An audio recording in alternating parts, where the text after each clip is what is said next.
ada Bapak Dr. Hempri Suyatna. Beliau lahir di Sleman 8 Juli 1978. Jadi beliau merupakan dosen di Departemen Pembangunan Sosial dan Kesejahteraan di Visipol UGM. Jadi S1 beliau di jurusan Sosiatri Visipol tahun 2001. Kemudian Master Program Studi Sosiologi Kebijakan dan Kesejahteraan Sosial 2005 dan Doktor Sosiologi juga di 2012. Jadi beliau juga pernah menjabat sebagai asisten dekan di bidang akademik di tahun 2012 sampai 2013, kemudian ketua program studi di S2 pada tahun 2013 sampai 2015, dan sejak 2016 sampai sekarang beliau merupakan kepala Pusat Kajian Pembangunan Sosial.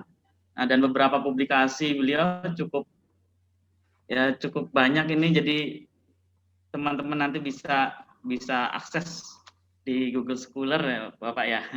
Cukup banyak, jadi secara prinsip itu, dan beliau juga juri di kaitannya dengan PKM ini. Jadi kita bisa belajar banyak nanti teman-teman. Yang saya beranjak ke Pak Ali Imron, Bapak mohon izin geser sebentar. Halo Pak Ali. Halo.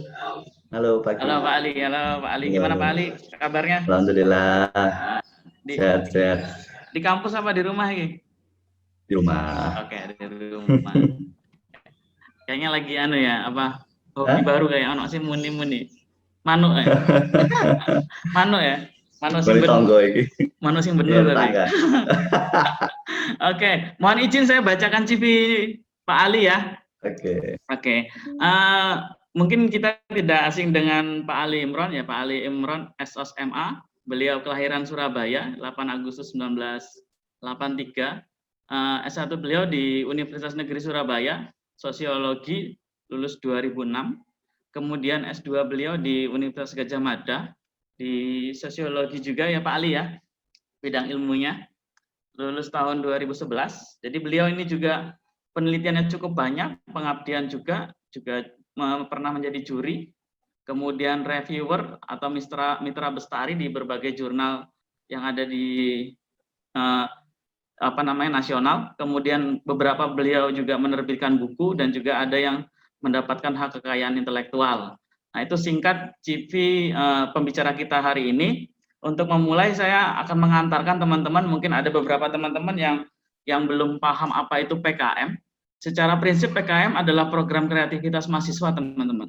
Jadi ini merupakan program dari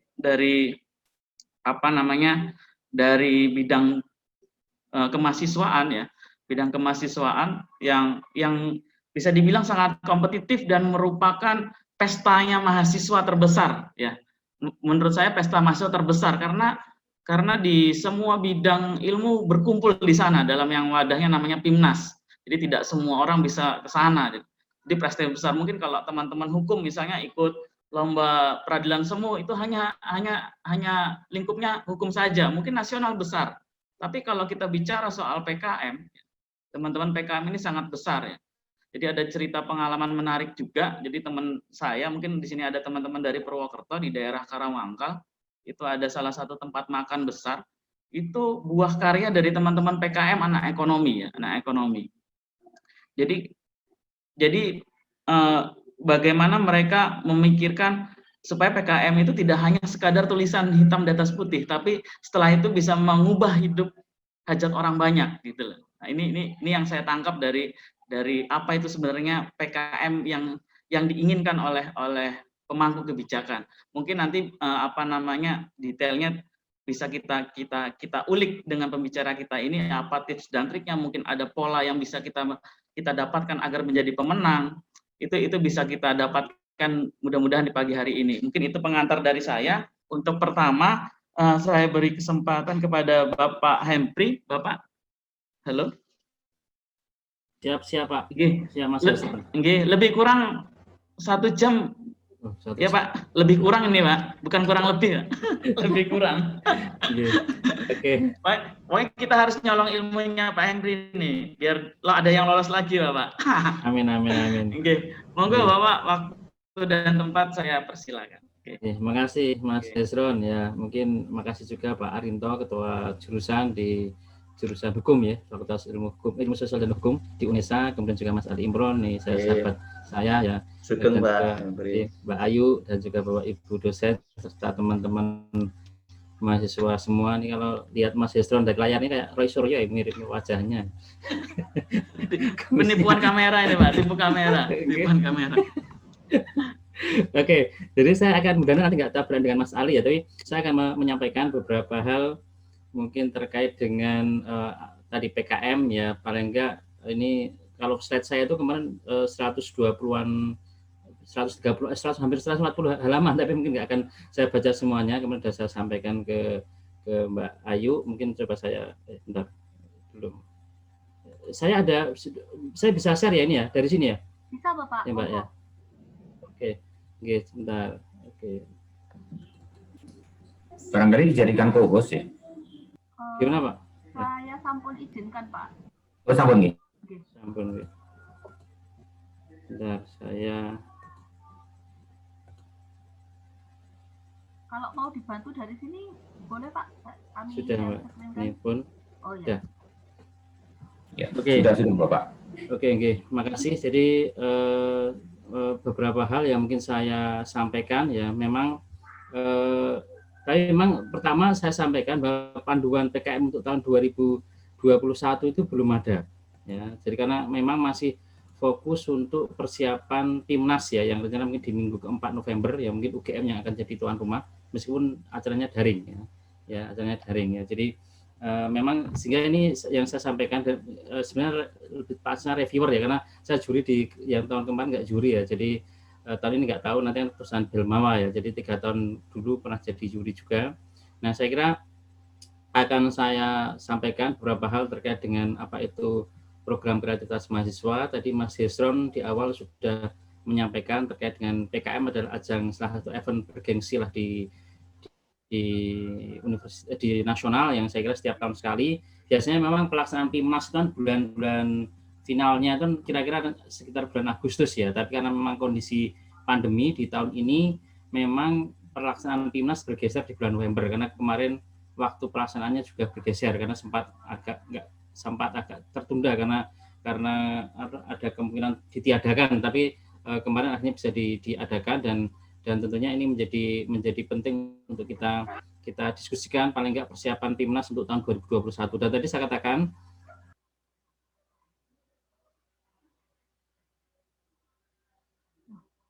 Pak Henry, mohon izin Pak Henry, mic-nya ter-mute. Jadi ya sudah termute dari sana, sudah ya Mbak ya? Sudah. Oke, kayaknya termute dari sana otomatis. Hostnya ya, oke. Oke, dari hostnya. Oke. Jadi tadi memang belum jelas apakah memang tahun depan 2021 apakah sistem daring atau sistem bisa dilaksanakan secara normal, kan kita belum tahu. Kalau memang yang tahun 2020 kan ini outputnya itu masih pada konteks konsep ya, jadi tidak di dalam pelaksanaan, dan dananya pun memang dibatasi kira-kira sekitar 5 juta. Nah, tapi saya akan sampaikan dulu paling enggak poin-poin apa itu PKM ya, meskipun nanti saya kira secara metode, kok nggak bisa ya. Nah, oke. Jadi meskipun secara umum mungkin PKM itu substansinya nggak berubah, tapi paling enggak memang nanti kita sesuaikan dengan panduan yang akan muncul. Jadi tadi program ini tadi kata kuncinya adalah inovasi dan kreativitas. Ini saya kira menjadi kata kunci di dalam program-program pelaksanaan kemahasiswaan ya, yang saya kira harus menjadi penting. Artinya misalnya di situ ada berbagai jenis PKM, misalnya PKM penelitian, PKM kewirausahaan, PKM pengabdian, tapi kira-kira kata kuncinya adalah adanya inovasi dan kreatif di dalam program-program yang kemudian kita laksanakan. Artinya kalau kita mengembangkan wirausaha ya bukan sekedar wirausaha jualan semata, bukan sekedar membuat makanan, bukan sekedar membuat minuman, tapi atau membuat pakaian, tapi ya kewirausahaan yang kira-kira benar-benar kemudian itu inovatif dan kreatif ya. Misalnya membuat, nanti kita terangkan dalam membuat komik atau membuat inovasi-inovasi dalam konteks mungkin edukasi di dalam pendidikan yang bisa dijual dan sebagainya. Nah, jadi kata kuncinya adalah inovasi dan kreatif. Penelitian pun, jadi mungkin juga harus dipahami bahwa penelitian ini tidak kayak skripsi atau tidak kayak metode penelitian, tapi kira-kira Anda harus bisa menemukan sebuah solusi inovasi kreatif yang kira-kira mungkin bisa menjadi apa ya, berbeda dengan yang lainnya. Misalnya soal apa ya, soal sekarang misalnya isu apa, pandemi COVID, penanganan pandemi misalnya. Nah, kira-kira ada nggak misalnya inovasi-inovasi yang mungkin bisa diteliti melalui berbagai bentuk-bentuk di kegiatan pandemi COVID-19 ini misalnya. Nah, ini artinya ada solusi yang kemudian mungkin bisa ditawarkan di dalam program-program ini. Jadi ini yang saya kira ada berbagai macam kriteria PKM ya. Jadi panduan PKM 2020 ya, belum 2021 ya, yang 2021. Jadi ada beberapa hal, misalnya yang tadi saya singgung, PKM itu ada berbagai macam. Pertama itu adalah PKMP, ya, penelitian. Ya. Jadi ini memang harus sesuai dengan bidang ilmu. Dan ini teman-teman sosial humaniora itu bisa kemudian menjadi leading di bidang PKMP SH ya. Jadi di PKMP itu ada yang namanya PKMP eksakta dan PKMP sosial humaniora. Memang tren dari tahun ke tahun itu PKMP itu yang cukup dominan ya. Kadang-kala bisa di PIMNAS itu rata-rata 6 kelas ya, 6 kelas PKMPE. Sementara kalau sosial humaniora itu sudah lumayan nih. Kemarin terakhir kalau nggak salah 3 kelas ya. Dulu awalnya hanya 1 kelas ya, 2 kelas, terakhir kemudian 3 kelas ya, sosial humaniora. Nanti kita akan kita katakan. Nah, ini yang saya kira alokasi dana ini adalah alokasi ketika kondisi normal ya. Tadi saya katakan ini adalah panduan PKM untuk 2020. Ya, yang mungkin yang 2021 nanti kita tunggu aja, mudah-mudahan nanti setelah PIMNAS paling enggak Desember itu bisa sudah muncul untuk panduan PKM. Apakah memang mau dikerjakan dengan daring ataukah dengan konsep luring. Kemudian yang kedua adalah PKMK ya. Jadi jelas ini adalah pengembangan kewirausahaan. Ya, ini yang bisa dikerjakan tadi, kewirausahaan yang kira-kira tentunya inovatif dan kreatif tadi, misalnya ya tidak sekedar jualan. Ya, sekarang produk-produk makanan minuman itu sudah banyak dihindarkan di dalam program PKM ini misalnya. Jadi kita dorong PKMK yang memang kemudian orientasinya adalah ke kewirausahaan, ke inovasi dan kreativitas. Kemudian ada PKMM, program kreativitas mahasiswa di bidang pengabdian kepada masyarakat. Ini PKMM. Ya, jadi kalau PKMM itu adalah ada solusi iptek untuk bagi mitra-mitra yang sifatnya adalah non-profit ya. Jadi misalnya kelompok-kelompok rentan, kelompok-kelompok kemudian misalnya lansia, kemudian difabel dan sebagainya, itu kan adalah kelompok-kelompok non-profit. Ini beda dengan PKMT. Seringkali yang muncul adalah salah kamar. PKMT adalah pengembangan program kreativitas mahasiswa di bidang teknologi. Nah, kalau itu adalah mitranya adalah untuk kelompok-kelompok yang produktif ya. Ini seringkali salah kamar. Ya, intinya yang punya penghasilan. Misalnya Anda mengembangkan program untuk kelompok tani. Nah, itu PKMM atau PKMT misalnya. Seringkali terjebak. Itu adalah PKMM, padahal itu sebenarnya adalah PKMT karena dia adalah petani itu punya penghasilan. Ya. Kalau memang programnya untuk masyarakat miskin ya, atau lansia atau gelandangan atau penyandang narkoba dan sebagainya, itu adalah di PKMM. Nah, ini yang mungkin nanti akan kita jelaskan satu persatu. Kemudian juga ada program PKMKC ya, Karsa Cipta, yang itu berupa model ya cipta untuk kemudian belum diaplikasikan.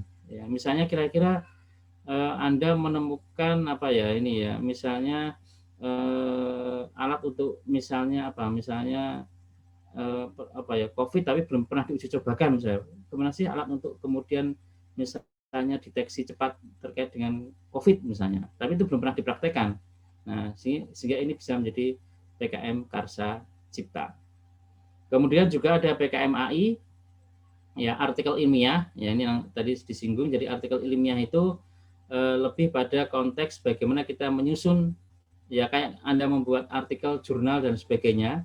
Jadi artikel dari hasil-hasil penelitian, tapi penelitian bukan skripsi, yang kemudian bisa kemudian dialokasikan untuk pengembangan ini.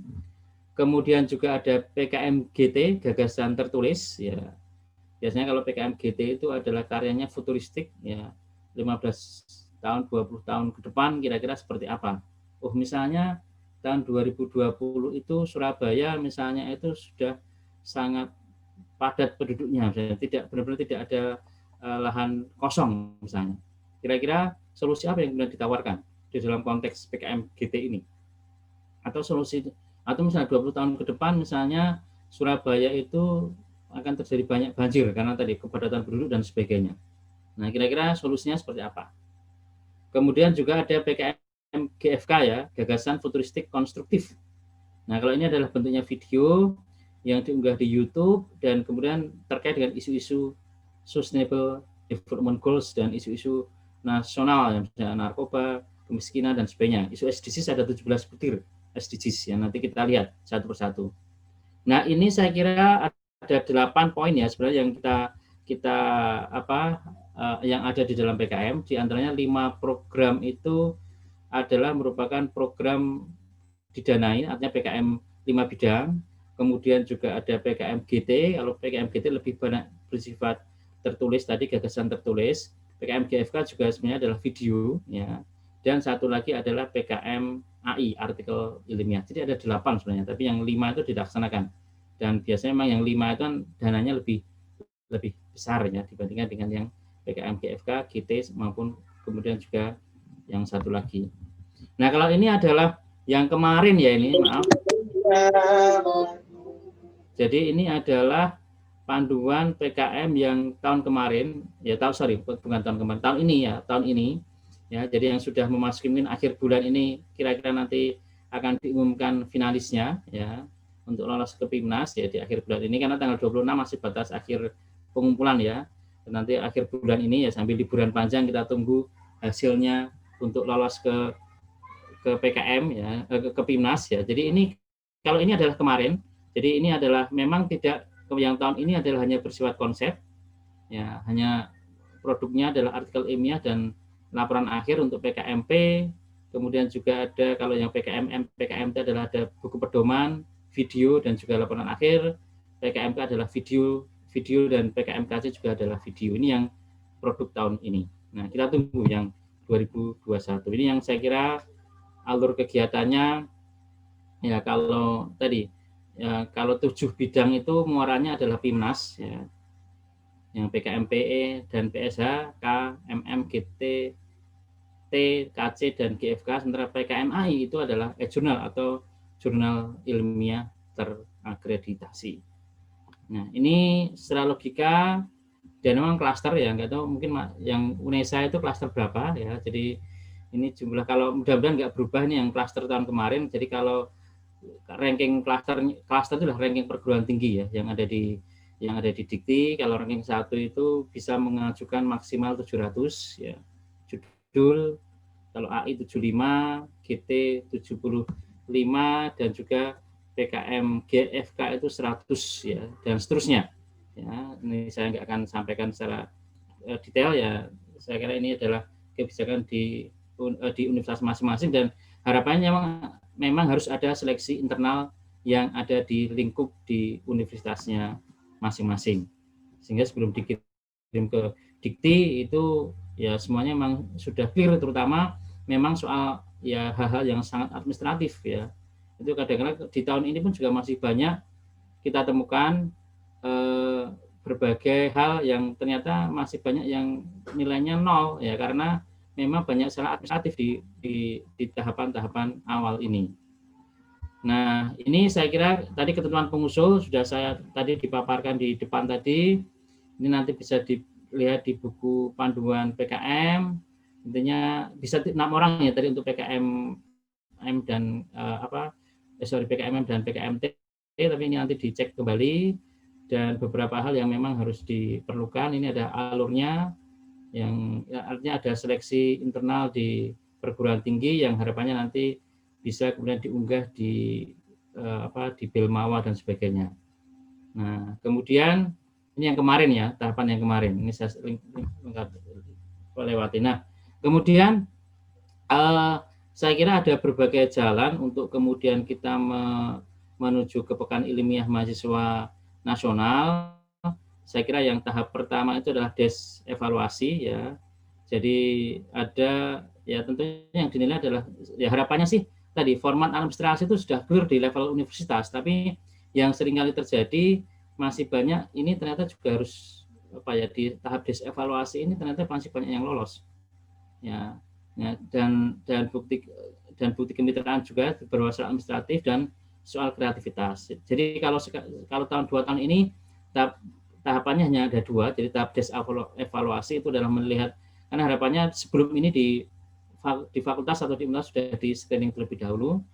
Kemudian tahap kedua adalah monitoring dan evaluasi ya. Kemarin saya kira di awal bulan kemarin sudah dilakukan monitoring evaluasi di eksternal yang dilakukan oleh Dikti dan kita tinggal nunggu pengumumannya. Nah, ini yang saya kira di des evaluasi penting untuk tidak pernah melanggar ketentuan administratif yang telah ditetapkan dalam pedoman PKM. Ini yang saya kira harus kemudian kita lakukan, dan ini beberapa salah-salah ini mungkin mohon nanti dicek. Artinya intinya memang semuanya harus sesuai dengan panduan, misalnya soal identitas PKM, jumlah halaman, anggota misalnya tadi 2, 3 atau 6, kemudian juga macam-macam, tidak ada tanda tangan, pembimbing dan sebagainya. Ya, nama anggota tim disingkat misalnya kan banyak juga, itu otomatis syarat administratif dan nilainya 0. Ya, misalnya Mas Ali Imron itu kan bisa saja disingkat A Imron, kan nggak benar ya, nanti A-nya bisa macam-macam ya, bisa Abdullah, bisa siapa, mungkin Ahmad, bisa yang lainnya misalnya. Mungkin juga artinya jangan itu. Kemudian juga usulan biaya juga harus antara 5 sampai dengan 12,5 juta, jenis huruf dan sebagainya itu harus kemudian dicermati, dan juga penggunaan spasi yang saya kira harus sesuai dengan pedoman. Ini saya kira saya singkat, termasuk biodata CV itu harus lengkap. Ini kadang-kala biodata CV dosen itu tidak ada ya, karena kadang-kala mohon maaf mahasiswa itu mintanya dosen kadang-kala juga memepet waktu, sehingga kadang-kala nggak sempat ada tanda tangan dosen di CV, atau kadang-kala CV-nya dosen juga nggak lengkap. Kadang-kala padahal ini penting, kita akan melihat kompetensi dosen pembimbing itu cocok nggak dengan tema yang kemudian diusulkan. Nah, ini yang mungkin harus dilihat, dan memang tidak boleh ada tanda tangan yang scan ya, artinya harus tanda tangan basah dan kemudian di scan, bukan tanda tangan scan yang kemudian di scan lagi. Nah, ini beberapa hal, dan saya kira penting tadi yang soal kemitraan itu harus dibedakan antara mitra PKMT dengan PKMM. Ini poin yang saya kira menarik untuk sekali lagi kita perhatikan, karena masih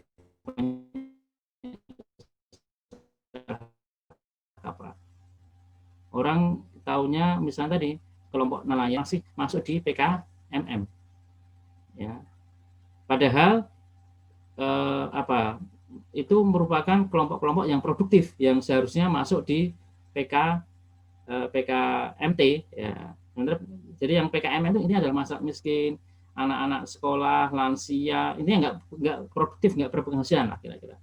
Nah, ini yang harus kemudian diperhatikan, termasuk juga harus ada denah lokasi mitra, kemudian juga tidak boleh ada surat kesediaan mitra tapi tidak ada tanda tangan atau cap jempol dan sebagainya. Jadi dan mungkin kalau pembiayaan lebih dari 12,5 juta dan tidak ada surat kontribusi pendanaan dari mitra, yang itu yang juga menurut saya juga salah sasaran. Nah, kemudian kreativitas itu juga jadi ukuran. Kadang-kadang mungkin memang perlu melihat database dari judul-judul yang sudah ada sebelum-sebelumnya. Ya, jadi judul jangan terlalu umum, kemudian juga nggak ada kreativitas dan nggak ada tantangan intelektual. Ini yang saya kira sering kali muncul di dalam program-program PKM ini. Nah, ini saya kira tadi des evaluasi tahapnya dilakukan oleh 2 reviewer, dan kemudian juga dilakukan penilaian untuk melihat perkembangannya, dan saya kira di tahap monefnya ini yang saya kira harus diperhatikan, tahap-tahap monef yang biasanya kita lihat. Makanya perlu juga ada poin-poin penting, misalnya selain potensi-potensi itu khusus ya, metode, target luaran, kekompakan tim pelaksana juga penting, termasuk peran dosen pembimbing, sehingga nanti ya harus ada logbook yang rutin dan sebagainya untuk melihat keterlibatan dosen di dalam proses ini. Nah, ini kalau PIMNAS itu kira-kira gini nilainya. Jadi nilai proposal, nilai laporan kemajuan, dan 50% adalah nilai monef ya. Nah, ini kalau ini yang untuk tahun ini itu nilai monef itu adalah dari narrative review itu 30% atau video 30% dan presentasi dan diskusi 20%. Nah, ini kalau juara PIMNAS nanti ini kira-kira laporan akhir yaitu 15%, presentasi 60%, dan artikel 25%, dan juga ada juara poster. Ya kan, tapi memang bobotnya kalau presentasi adalah 80%, kalau poster itu adalah 20%. Nah, itu itu saya kira inti dari PIMNAS seperti itu. Nah, saya akan coba untuk lihat lebih detail lagi. Kira-kira ini yang utamanya saya kira tentang masing-masing bidang ya. Jadi pertama adalah PKMP ya. Jadi tadi saya katakan PKMP itu dibagi dua, jadi PKMPE dan PKMP-SH.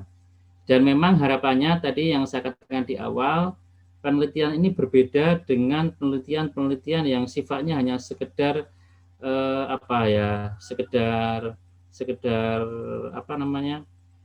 sekedar teoretik ya, tapi adalah penelitian terapan yang bisa dan tidak bersifat riset dasar. Jadi misalnya soal sosial humaniora katakanlah, ya kira-kira misalnya terkait dengan bagaimana perlindungan hukum terhadap misalnya peta, misalnya ada judul misalnya terkait dengan bagaimana pemetaan karakteristik anak jalanan. Nah, itu mungkin nggak pas kalau kita ikutkan di PKMP-SH. Tapi kalau misalnya judulnya sudah berbunyi misalnya perlindungan hukum bagi penanganan anak jalanan, itu kan sudah agak aplikatif ya, bukan riset dasar. Sehingga ini yang menurut saya itu bisa kemudian dimasukkan di situ. Intinya adalah solusi-solusi, gagasan-gagasan kreatif yang itu muncul dari hasil penelitian untuk menyelesaikan berbagai masalah sosial yang ada di dalam masyarakat. Nah, saya kira memang dari jenis-jenis risetnya ada apakah itu nanti penelitian pengembangan, apakah research and development, explorative research, ataukah verifikatif research, operation research, marketing research maupun market research, itu nanti bisa dilakukan. Nah, ini contoh-contoh yang menurut saya teman-teman sosio-humaniora, saya lebih fokus sosio-humaniora ya, ini karena ini dari sosio-humaniora. Jadi misalnya isu-isu pemecahan masalah sosial, misalnya survei kesehatan anak jalanan. Sekarang banyak tradisi atau budaya lokal, kearifan lokal. Misalnya kemarin yang lolos didanai kan juga ada kearifan perlindungan hukum ya, yang di daerah adat dan perlindungan hukum adat dan apa itu kemarin yang di daerah Madura itu. Iya, ada dari hukum Pak, itu punyanya Diki Eko dan Pradana.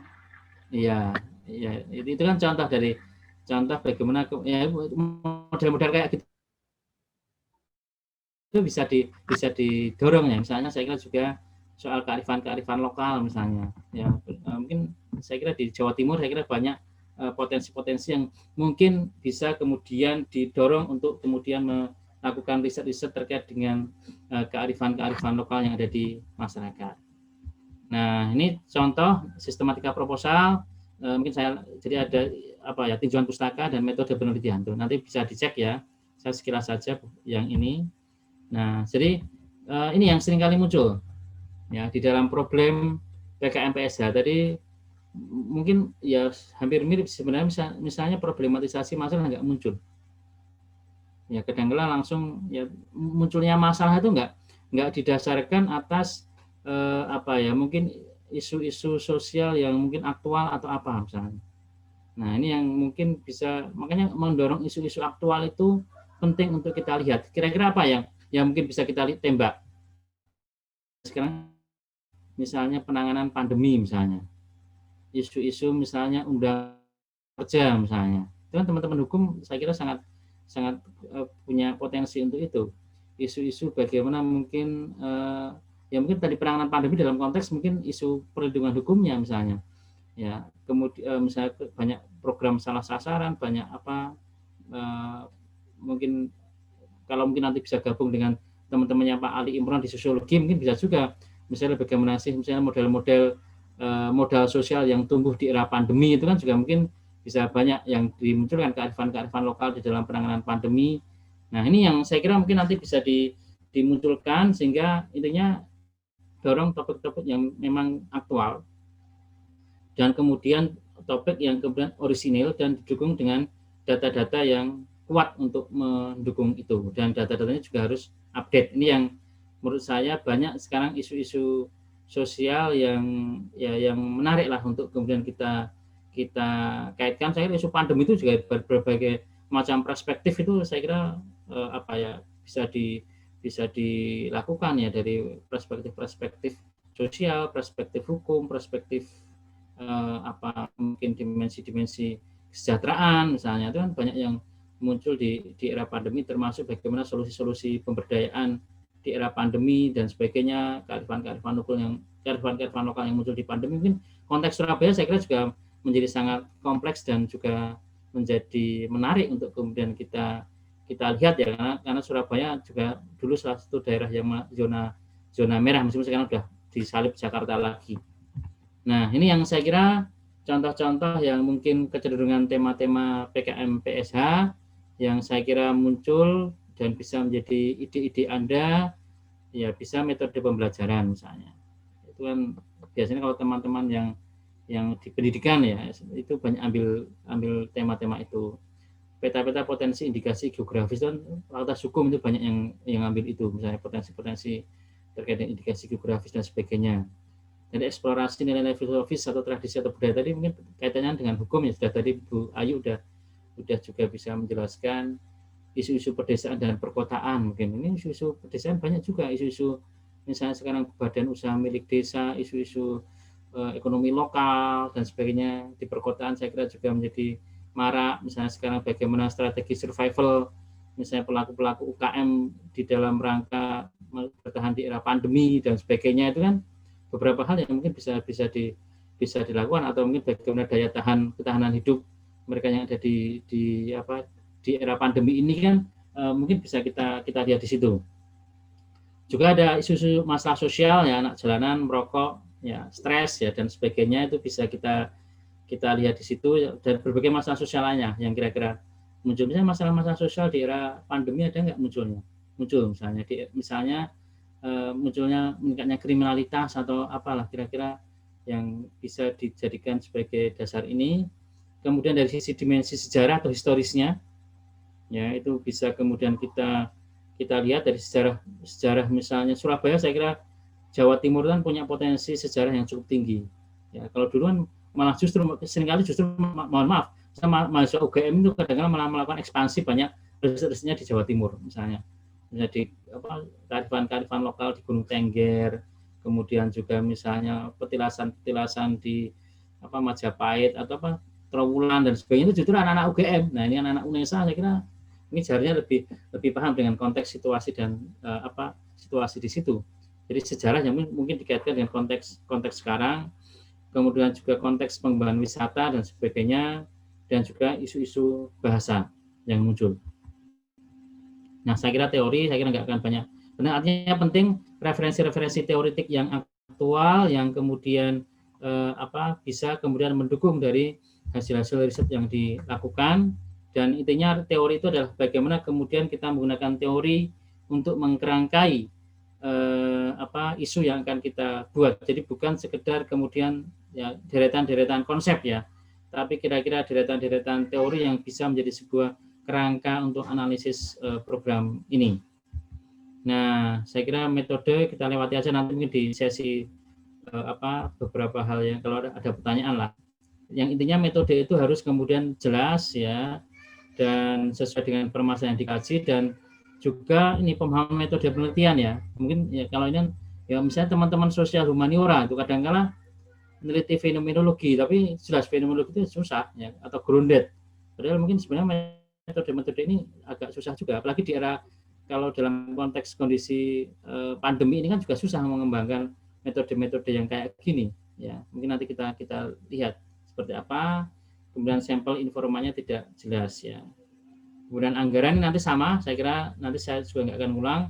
Rekomendasi DPK MPSH itu adalah 80% untuk operasional dan administrasi dan 20% 80 dan 20 ya, 80 untuk operasional dan 20% untuk administrasi. Tidak boleh ada berbagai bentuk ini yang pembelian macam-macam itu nggak boleh. Nanti diperhatikan ya, kalau ini muncul nanti nilai berkurang jelas. Jadi item biaya yang tidak diperkenakan adalah fee atau honorarium tim dosen pendamping, konsumsi untuk tim dosen pendamping, pembelian penyewaan komputer PC, kemudian laptop, printer dan sebagainya nggak boleh. Intinya pembelian nggak boleh. Kemudian juga penyusunan pengadaan dan penjelasan laporan itu tidak boleh karena nggak ada kewajiban untuk hard copy. Ya. Kemudian kertas lebih dari 2 rem ya, dan perjalanan seminar luar kota nggak boleh. Kalau ada seminar ya dananya harus di luar dari ini. Ini nanti rekapitulasi mohon untuk dicek ya. Kadang-kala masih banyak kelemahan-kelemahan yang muncul dari hasil reviewer itu ini. Kadang-kala misalnya perlengkapan yang diperlukan itu kadang-kala masih memakai panduan-panduan lama dengan misalnya contoh peralatan. Padahal yang itu ada perlengkapan yang diperlukan.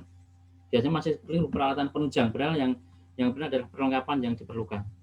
Ya, bahan habis pakai, kemudian perjalanan dan lain-lain. Nah, ini contoh penilaian. Nah, ini contoh-contoh sekilas ya. Ini 2016 itu ada contoh ini model New Urbanism terhadap sustainability kampung kota. Ini Brawijaya. Kemudian ada perlindungan hukum pelajar di Indonesia luar negeri yang mengalami konflik bersenjata internasional misalnya. Mungkin sekarang juga mungkin Anda bisa melihat perlindungan hukum untuk para demonstran misalnya, kan kemarin banyak demonstran yang akhirnya harus diurus dengan hukum ya, kira-kira seperti apa misalnya itu kan mungkin juga pas ya untuk teman-teman di hukum ini. Ini contoh lain di 2012 ya, nilai larut sesaji Gunung Kelud ya, ini UGM ini justru Gunung Kelud dikelola oleh diteliti oleh anak-anak UGM ya. Ini seharusnya mungkin anak-anak UNESA bisa kemudian muncul itu. Nah, 2017 saya kira contoh lain misalnya smoking effect terapi ya, misalnya solusi mengurangi perilaku merokok. Kemudian juga ada ini media pembelajaran, misalnya pengembangan Jogja Monopoli misalnya. Ya, dan sebagainya. 2017 juga ada ini yang saya katakan nilai-nilai filosofis ya. Ini desanya Pak Arianto ya, ini desa Bejiharjo, Karangmojo, Gunung Kidul ya. Jadi Gunung Kidul ya. Di Gunung ini kebetulan adalah anak UNY kajian etnografi yang nilai filosofis cerita rakyat di desa Bejiharjo. Kemudian juga ada tadi penilaian kinerja keuangan perusahaan dan linguistik forensik ya terhadap satu berita melalui discourse analysis misalnya. Nah, ini contoh-contoh yang muncul.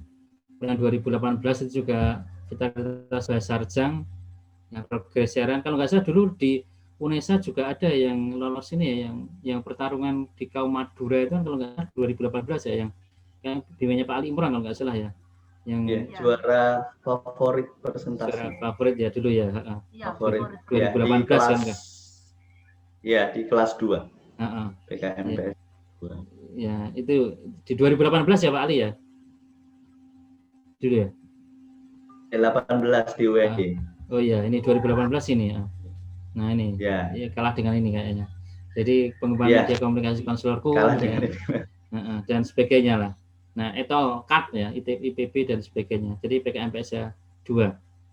Nah, kemudian 2019 yang kemarin ya terakhir itu ini subak era turistifikasi ya, dilema kelompok subak dalam kearifan lokal di Bali ini UGM ya di Bali ya. Kemudian juga ada kaitannya dengan konteks pilpres ya, computational propaganda dalam kampanye pilpres yaitu UGM juga, dan tradisi suku Baduy. Ya. Ini beberapa contoh-contoh PKMPSH mungkin nanti bisa dibaca di PPT yang sudah sempat saya share. Kemudian kalau ini PKMPE ya saya nggak akan banyak mungkin bercerita tentang ini ya. Kalau PKMPE itu kan ya memang agak lebih jelas ya. Kalau PKMPE biasanya memang dia praktek di lab dan kemudian kira-kira hasilnya itu ketemu misalnya. Nah, apa yang dan memang harus juga aktual sama aja dengan yang PKMPS hari itu, tapi nggak akan saya coba share aja ya yang PKMPE. Nah, ini contoh-contoh. Nah, kemudian PKMT sekarang. Tadi PKMT. Ya. PKMT itu jangan semata-mata ini identik dengan anak-anak teknik ya. Saya kira anak-anak di Fakultas Hukum Sosio Humaniora pun, di anak-anak Sosio Humaniora pun juga bisa melakukan ini. Karena intinya adalah bantuan iptek. Jadi bukan semata-mata teknologi, tapi kemudian kalau kita mendiskusikan terkait dengan misalnya mutu produk, misalnya itu perbaikan pengolahan limbah itu kan mungkin ya ranahnya anak-anak teknik lah. Tapi kalau soal manajemen misalnya, itu kan anak-anak Sosio Humaniora bisa.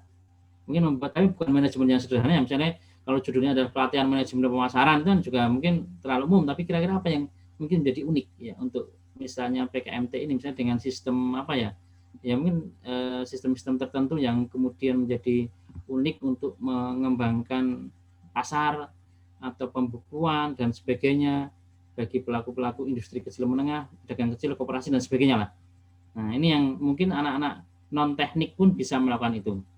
Misalnya manajemen pemasaran apa yang kira-kira unik ya, mungkin nanti teman-teman ekonomi yang kira-kira mungkin belum pernah dilakukan dan itu menjadi sebuah satu temuan yang kemudian menjadi menarik. Kemudian tadi mitranya itu adalah untuk kelompok-kelompok yang berorientasi pada profit tadi sekali lagi, misalnya kelompok tani, nelayan, sanggar tarik, klinik bersalin dan sebagainya itu adalah sasaran-sasaran yang ada di PKMT. Nah, kemudian ini luarannya ada desain, piranti lunak, jasa dan sebagainya dan artikel ilmiah. Nah, ini sasarannya intinya usaha kecil menengah, mereka yang punya penghasilan itu adalah sasaran dari kelompok-kelompok yang ada di PKMT. Nah, ini PKMT itu ada tinjauan pustaka dan ada metode pelaksanaan. Jadi ingat bab 3 itu kadang-kadang sering keliru. Ya, kalau yang metode penelitian itu hanya PKMP ya. Tapi kalau yang lainnya adalah metode pelaksanaan. Nah, ini perlu dicek lagi di buku panduan PKM. Kadang-kadang masih banyak sering keliru. Nah, sama anggaran biaya 80% untuk operasional dan 20% untuk administrasi. Sama ini contoh yang PKMT memang kalau kita contoh-contoh memang lebih banyak ya memang orientasi ke teknis ya, tapi saya kira tadi teman-teman sosial humaniora pun juga bisa membuat inovasi-inovasi yang lebih dekat dengan urgensi sosio humaniora ini. Ini contoh-contoh yang muncul. Nah, kemudian dan memang PKMT itu kemarin memang agak menurun ya seiring dengan adanya PKMKC itu banyak yang kemudian beralih ke PKMKC. Biasanya PKMT itu satu kelas ya kadang-kadang ya di beberapa tahun terakhir ini. Nah, yang ketiga adalah pengabdian kepada masyarakat. Ini teman-teman sosial humaniora sebenarnya kuat di situ, ya bisa lebih kuat di situ. Intinya adalah bagaimana kita meningkatkan bantuan iptek untuk melakukan kegiatan pengabdian menyelesaikan masalah yang ada di masyarakat ya dalam konteks mungkin soal isu lingkungan, kelembagaan, kemudian aspek hukum, buta aksara dan sebagainya. Tapi intinya jangan sekedar kemudian pengabdian yang model-model ya biasa lah, misalnya memberi penyuluhan, memberi itu kan mungkin terkesan penyuluhan narkoba, penyuluhan apa kan mungkin juga masih sekedar biasa, tapi ada sesuatu problem yang unik yang kemudian yang menunjukkan bahwa ini adalah inovatif dan kreatif. Saya kira di era pandemi ini banyak potensi-potensi yang memang bisa kemudian dilakukan di era COVID. Ya, saya kira misalnya saya dan misalnya di Visipol ya, kemarin saya dengan teman-teman di Visipol GM itu kan juga contoh mengembangkan model belanja online ya dengan untuk pasar-pasar tradisional yang ada di Sleman misalnya di DIY misalnya, itu kan contoh untuk mengurangi pandemi biar kemudian belanja aman dan nyaman, biar pengunjung tidak bisa langsung ketemu pengunjung itu tidak datang ke pasar, tapi kita membeli belanja dan aman dan nyaman di era COVID ya dengan model belanja online atau banyak contoh-contoh misalnya yang bisa dilakukan misalnya dengan pengembangan urban farming sebagai bentuk ketahanan pangan di masyarakat di era pandemi, atau mungkin bagaimana pembuatan misalnya konveksi yang saya kira mungkin juga cocok dilakukan di era pandemi COVID ini. Ya. Atau mungkin juga edukasi terkait dengan bagaimana keamanan COVID dan sebagainya dan pemberdayaan ekonomi karena misalnya pesantren kan juga kadang-kadang juga banyak menjadi klaster yang saya kira seringkali muncul di era COVID ini, dan kemudian juga ada panti asuhan, sekolah dan sebagainya yang saya kira menjadi menarik untuk kita lihat. Nah, jadi intinya masalahnya itu adalah masalah di masyarakat ya, bukan masalahnya versi mahasiswa. Itu yang saya kira harus kemudian dijadikan sebagai acuan penting dan potensi keberlanjutan program. Nah, ini saya singkat ya. Nah, yang bab 2-nya adalah kalau tadi tinjauan pustaka ini adalah gambaran umum masyarakat sasaran. Nah, ini saya kira jumlah mitra PKM itu bisa saja tidak harus banyak-banyak, cukup 5-10 orang. Dan frekuensi ke lapangan itu minimal 5 kali ya. Dan ini kalau kondisi normal ya, tapi kondisi daring kemarin memang hanya sekedar konsep ya, tidak harus terjun ke lapangan. Kemudian beberapa hal sama. Kemudian contoh-contoh ya PKMM. Nah, ini dari 2016 saya punya misalnya pemrosesan sabut kelapa menjadi koko fiber misalnya sebagai koko bedset misalnya. Ini ecological livestock village ya. Biasanya 3-4 kelas itu ada di PKMM ini. Nah, ini di 2017 ya, ini isu misalnya peningkatan kemampuan membaca ruang melalui delta siswa tunanetra misalnya. Nah, ini juga menarik. PKMM ini kaitannya dengan pandemi pemberdayaan di era pandemi COVID untuk kelompok-kelompok rentan misalnya. Kelompok-kelompok lansia misalnya, apakah ada yang kemudian fokus di situ misalnya. Atau kelompok-kelompok gelandangan pengemis kan kadang-kadang di jalan dan sebagainya, sehingga rentan terhadap juga COVID misalnya. Bagaimana sih mengembangkan mereka biar juga aman, tapi dari sisi penghasilan mereka juga tetap ada misalnya. Nah, ini 2018 di Dayak, dan 2018 ya ada contoh super soya juga bioma dan sebagainya. Nah, kemudian di kemudian juga di PKM keempat adalah PKMK. Jadi saya katakan PKMK ini adalah kewirausahaan yang inovatif dan kreatif, bukan sekedar jualan. Ya, tidak semata-mata berorientasi pada laba atau profit, tapi lebih mengutamakan jenis komoditi yang itu menunjukkan kepakaran dari sebuah tim ini. Nah, ini yang saya kira ini produk-produk PKMK bisa Anda lakukan, apakah itu bisa berupa barang atau modifikasi produk, karena kata wirausahaan biasanya adalah ATM ya, amati, tiru, modifikasi. Apakah bentuk-bentuk yang sifatnya adalah layanan, pendidikan, layanan les misalnya di era pandemi, ya itu bisa saja. Misalnya kan banyak yang susah di era pandemi ini, atau mungkin membuat tarian-tarian yang kemudian intinya bisa diperjualkan lah, membuat tari kreasi baru tapi kemudian dijualkan, membuat film-film animasi yang itu bisa diperjualkan, ya bagaimana kemudian membuat novel atau komik dan sebagainya itu bisa di era yang intinya produk-produk ini yang kemudian diperjualbelikan, ya, itu kalau di PKMK. Jadi tidak harus barang, tapi berbagai bentuk-bentuk yang lain. Tapi memang tadi tolong hindari produk-produk yang memang makanan, yaitu sudah jenuh, itu sudah 2-3 tahun terakhir sudah kita hindari, dan kebanyakan ya banyak yang gagal lolos ke tahap selanjutnya, misalnya membuat keripik, kerupuk misalnya, atau keripik pisang macam-macam, itu sudah jenuh, dan itu mohon untuk bisa dihindari.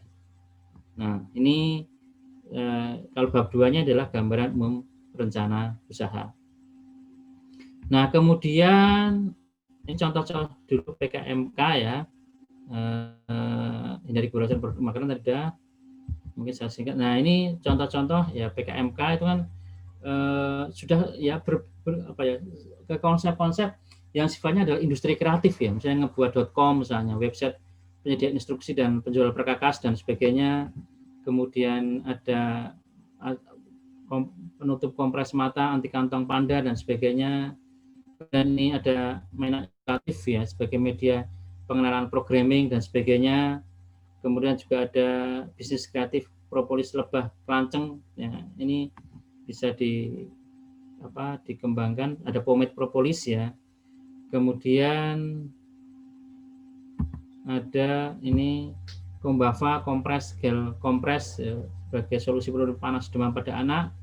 Kemudian juga ada bumper pad ya dan sebagainya ya. Ini contoh yang 2019 itu Pongorino, boneka maskot Wonderful Indonesia untuk media promosi pariwisata. Nah, itu di PKMK 2019. Nah, kemudian yang kelima adalah PKMKC, Karsa Cipta. Ini jadi produk ini memang didasarkan atas karsa nalar mahasiswa yang menghasilkan sistem desain atau model, intinya belum pernah dipraktekkan. Jadi bisa saja memberikan nilai kemanfaatan bagi yang lain, tapi memang ini lebih ke model konsep yang mungkin itu belum kemudian diaplikasikan untuk masyarakat. Jadi ini kira-kira contohnya, jadi belum pada level ke komersialisasi, masih pada penyusunan yang sifatnya konsep. Misalnya contoh dulu misalnya kalkulator amal dan dosa, misalnya skenario penentu usia korban kecelakaan, rumah hunian nyaman di lingkungan tak nyaman, dan aplikasi-aplikasi Gojek dan sebagainya, mungkin bisa menjadi temuan-temuan yang kemudian menjadi menarik di situ, termasuk di soal lukisan unik atau kontemporer ya dan sebagainya. Dan kemudian juga ini kalau ini contoh-contoh ya yang muncul di bab 2 tinjauan pustaka. Jadi tahap pelaksanaan, bab 3-nya ingat ini adalah tahap pelaksanaan. Nah, kemudian contoh-contohnya ini ya memang lebih banyak ke konsep-konsep karsa cipta yang agak ke teknis ya. Jadi misalnya rancangan bahan mesin ekstraksi, pewarna alami, inovasi alat dan sebagainya ya. Ini kalau kita lihat contoh-contoh ini kan mungkin cenderung agak ke pembuatan rancangan-rancangan bangun atau desain ya, konsep-konsep yang memang itu belum diimplementasikan. Nah, ini saya lewati karena juga nih nah ini yang terakhir kemarin 2019 ada beberapa contoh, misalnya Difabel Care, MOS sebagai aksesibilitas penyandang tunanetra dan sebagainya. Ini juga ada yang sosial humaniora, itu ada ya kayak sistem identifikasi relief sebagai upaya penanaman nilai luhur bangsa Indonesia. Jadi membuat model, membuat sistem, membuat konsep yang itu nanti bisa diaplikasikan untuk kemudian menyelesaikan masalah. Nah, yang keenam, tinggal 3 lagi, itu adalah gagasan futuristik konstruktif ya, PKM GFK. Tapi biasanya memang ini pengumumannya tidak berbarengan dengan PKM 5 bidang, tapi ini biasanya mendahului ya ataupun ya mendahului di PKM 5 bidang biasanya untuk pengumuman. Tapi kita lihat yang nanti ke depan seperti apa. Jadi intinya adalah mungkin orang seringkali juga membedakan misalnya PKM GFK misalnya itu dengan PKM GT misalnya. Tapi intinya hampir-hampir mirip ya. Tapi kalau PKM GFK itu adalah dalam bentuk misalnya video ya, yang mungkin diunggah di YouTube. Tapi kalau PKM GT itu lebih banyak itu yang orientasinya adalah ke gagasan-gagasan yang sifatnya adalah tertulis. Jadi ingat ada 17 tujuan pembangunan berkelanjutan, Sustainable Development Goals ya. Dan saya kira juga ada isu-isu yang saya kira menjadi isu masyarakat, ya mungkin nanti isu pandemi juga mungkin bisa masuk di sini ya, isu korupsi, narkoba, NKRI, bencana alam dan bahasa, itu kira-kira seperti apa. Nah, misalnya video siap unggah di YouTube dengan gagasan tata kelola futuristik ya, konstruktif untuk pembangunan berkelanjutan. Misalnya Anda bisa membuat semacam model atau desain video terkait bagaimana sih kemudian model pemulihan ekonomi pasca pandemi nanti. Nah, ini mungkin nanti dengan teman-teman, atau bagaimana sih misalnya Anda bisa membuat gagasan futuristik, kira-kira bagaimana sih kondisi hukum Indonesia pasca Undang-Undang Cipta Kerja Omnibus Law misalnya. Kira-kira semakin bagus atau semakin justru mungkin terpuruk karena masih banyak tumpang tindih dengan mungkin aturan-aturan yang ada sebelumnya, misalnya apakah ini menghapus atau karena ini banyak undang-undang yang kemudian dijadikan sebagai satu kesatuan kodifikasi. Itu mungkin teman-teman hukum yang bisa melihat itu kira-kira masa depannya itu seperti apa. Apakah ini memberikan kepastian hukum ataukah kemudian justru ini menimbulkan semakin ketidakpastian hukum. Nah, itu bisa kemudian kita singgung. Ini 17 Sustainable Development Goals tadi. Jadi program-program orientasinya ke ini, misalnya no poverty, no hunger, zero hunger, good health, ya kemudian quality education dan sebagainya lah. Nanti bisa dilihat di 17 tujuan pembangunan berkelanjutan ya, sampai ke aspek yang nomor 17 di aspek partnership for the goals ya, kemitraan untuk pembangunan berkelanjutan. Nah, ini kalau PKM GFK tadi memang ada tahapan, jadi ada tidak lolos seleksi tapi tidak diundang PIMNAS ya, tapi dapat kemudian kompensasi atau insentif 4 juta dan lolos seleksi dan diikut sertakan di PIMNAS. Ini contoh-contoh PKM GFK. Jadi nanti Anda bisa juga lihat di YouTube ya, misalnya Climate Action Indonesia CO2 Catcher misalnya, upaya untuk mengurangi pemanasan global, atau Winter Waste Energy and Disaster. Kalau PKM GFK ini memang baru tahun kedua untuk yang tahun ini ya, sehingga saya kira ini masih banyak potensi untuk kemudian bisa dikembangkan. Atau ASKARA, program edukasi untuk daerah terpencil menggunakan virtual reality dan augmented reality. Nah, yang ke-78 itu PKM GT dan AI, ini juga biasanya juga terpisah, ini juga belum ada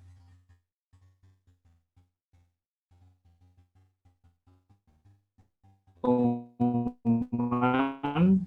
Jadi biasanya kalau ya intinya kalau AI tadi adalah praktek lapangan, KKN misalnya, atau magang dan sebagainya. Nah, kemudian PKM itu sekarang nggak boleh ya, ini belum tak ganti yang ini. Jadi yang PKM GT itu bisa kemudian bisa menjadi sumber untuk tadi gagasan yang sifatnya adalah futuristik ya. Ini contoh yang sopa. Ini beda dengan PKM tadi KC, karena seringkali dibedakan.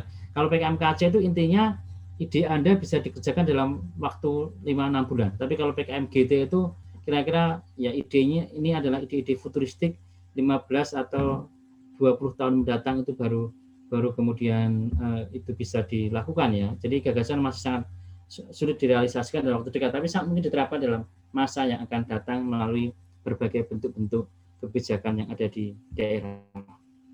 Nah, ini adalah PKM GT tadi, ada unsur visioner, kemudian ada unsur imajinasi, dan ada unsur sistemik dan boundless ya, di luar batas ya, yang ini visioner, itu yang saya kira bisa kemudian dijadikan sebagai acuan. Jadi bidang kajian harus dengan bidang ilmu ketua peneliti dan tim pengusulannya, nggak boleh Anda PKM GT-nya terkait teknis, tapi Anda ya, kecuali mungkin nanti titik tekannya ke sosial misalnya, itu bisa dilakukan, dan kemudian mahasiswa dapat berasal dari program studi yang berbeda atau dari satu program studi yang sama dalam perguruan tinggi yang sama. Nah, ini adalah sistematika penulisan PKM GT ya, nanti bisa dipelajari. Intinya titik poinnya di gagasan itu. Ya, existingnya seperti apa, kemudian solusi yang pernah diterapkan seperti apa, dan kemudian ke depan kira-kira bagaimana sih model-model dari gagasan-gagasan Anda yang itu mungkin bisa diperbarui atau kemudian dikembangkan untuk mengimplementasikan dari gagasan-gagasan yang ada tersebut. Maaf Bapak, 5 menit lagi nggih Bapak. Oke, siap nggih, ini kita singkat. Oke, matur nuwun Mas. Jadi ini judul PKM intinya nanti mohon diperhatikan tidak boleh menggunakan akronim atau singkatan ya, dan hanya diperlukan maksimal 20 kata. Ini beberapa judul, margin dan sebagainya mohon diperhatikan, dan sistematikanya adalah kreatif, objektif, logis, sistematis dan sebagainya lah. Nanti bisa kita lihat. Dan tadi hampir sama dengan PKM GFK, yang GT itu ada 4 tahapan, tidak lolos seleksi tapi ada insentif 3 juta, dan lolos seleksi dan diikut sertakan di PIMNAS ya, itu 3 juta. Nah, ini kalau Anda ingin meraih di PIMNAS itu adalah nilai total artikel PKM GT di PIMNAS 50% untuk artikel dan 50% di presentasi di kelas ya. Nah, kemudian ini contoh-contoh ya, ini contoh-contoh PKM GT ya, ini kan contoh misalnya ini ITS ya, ini solusi jangka panjang melintasi kebutuhan pangan dan energi listrik Kota Surabaya, ini dalam jangka panjang. atau ini di Hatif Indra Nur Septiani misalnya, tentang konsep pemukiman kota masa depan berbasis sustainable energy dan sebagainya. Oke, ini kan judul-judul yang saya kira tidak bisa diselesaikan dalam waktu yang dekat, tapi bisa untuk kemudian jangka panjangnya itu kelihatan, atau view 4-in-1 misalnya smart integrated building sebagai permasalahan limbah domestik. Nah, ini PKMGT ya contohnya. Kemudian PKMAI artikelnya ini contoh dari ya kelompok mahasiswa itu ada dalam bentuk artikel ilmiah yang kemudian bisa dikembangkan dari hasil-hasil tadi saralat ya, jadi bukan berasal dari PKM ya, dan bukan dari insentif pembiayaan yang lain yang mewajibkan artikel ilmiah. Tadi belum sempat syarat yang di depan ya. Jadi intinya adalah bukan berasal dari PKM. Nah, jadi kegiatan berkelompok ini yang bisa ditulis adalah hasil praktek lapangan, KKN, atau kegiatan-kegiatan yang bisa dilakukan kelompok dan bukan tugas-tugas praktikum individu perkuliahan, skripsi atau tugas akhir, nggak boleh. Ya. Mungkin bisa dilakukan ya dengan melakukan artikel ilmiah dari berbagai bentuk-bentuk yang Anda lakukan ya. Saya kira banyak program KKN, program praktek pengalaman lapangan, atau mungkin tugas-tugas kelompok ketika kuliah itu sebenarnya bisa Anda buat artikel ilmiah, daripada nggak berguna Anda sudah kerja keras ya nanti ditulis dalam bentuk artikel ilmiah. Jadi memang kelompok ini tidak ikut PIMNAS, tapi insentif 3 juta rupiah yang akan dipublikasikan di e-jurnal Ditjen Bilmawa. Nah, ini saya kira beberapa hal, terutama mungkin yang penting adalah artikel ilmiah ini penting sumber-sumber penulisan artikel ilmiah dan tidak ada unsur pembiayaan. Ini saya kira sistematika itu kriteria persyaratannya ada banyak dan memang berjumlah tiga orang. Dan kemudian hampir sama tadi 10 halaman dan juga judul tidak boleh lebih dari 20 kata. Ini saya kira sekilas ya, ini hampir sama sebenarnya untuk ukuran huruf dan sebagainya. Formatnya adalah judul, nama penulis ya, mungkin abstrak dalam bahasa Indonesia dan bahasa Inggris. Kemudian juga pendahuluan, tujuan, metode, hasil dan pesan dan sebagainya. Ini contoh-contoh lah. Ini saya kira PKMAI banyak ya, kayak artikel-artikel jurnal biasa yang itu hasil dari riset yang dilakukan. Oke, saya kira itu ya Mas Ezron ya, nanti bisa kita diskusikan untuk kemudian nanti lebih detailnya, karena mungkin tadi mungkin ya apalagi dengan daring itu kan mungkin konsep dari ini mungkin belum dipahami secara sepenuhnya. Kira-kira gitu Mas Hezron, waktu saya kembalikan matur nuwun. Assalamualaikum warahmatullahi wabarakatuh. Waalaikumsalam warahmatullahi wabarakatuh. Terima kasih Bapak atas pencerahannya. Secara prinsip sebenarnya sudah sangat jelas, tapi saya berharap teman-teman nanti bisa mengeksplor di sesi tanya jawab. Jangan lupa nanti dituliskan nama, jurusan dan tahun angkatan, nama pemateri yang dituju, kemudian pertanyaannya jangan lupa dituliskan teman-teman. Karena ini peluang yang besar sekali. Hanya 1 tahun sekali, dan ini pestanya mahasiswa seluruh Indonesia, ya, seluruh prodi. Jadi disinilah kesempatan teman-teman. Kalau yang saya tangkap dari Pak Henry tadi, beberapa hal yang harus teman-teman tangkap adalah administrasi pertama kali harus clear. Jadi kalau teman-teman bagus apapun nulisnya, kalau administrasinya atau saya boleh bilang template dari pedoman yang diberikan tidak sesuai, ya sudah masuk tong sampah, bahasa kasarnya seperti itu. Sebagus apapun substansinya, karena yang dilihat pertama kali adalah template dari yang diberikan oleh pedoman. Itu kurang lebih yang saya tangkap secara umum ya. Nanti banyak hal yang teman-teman bisa eksplor. Oke.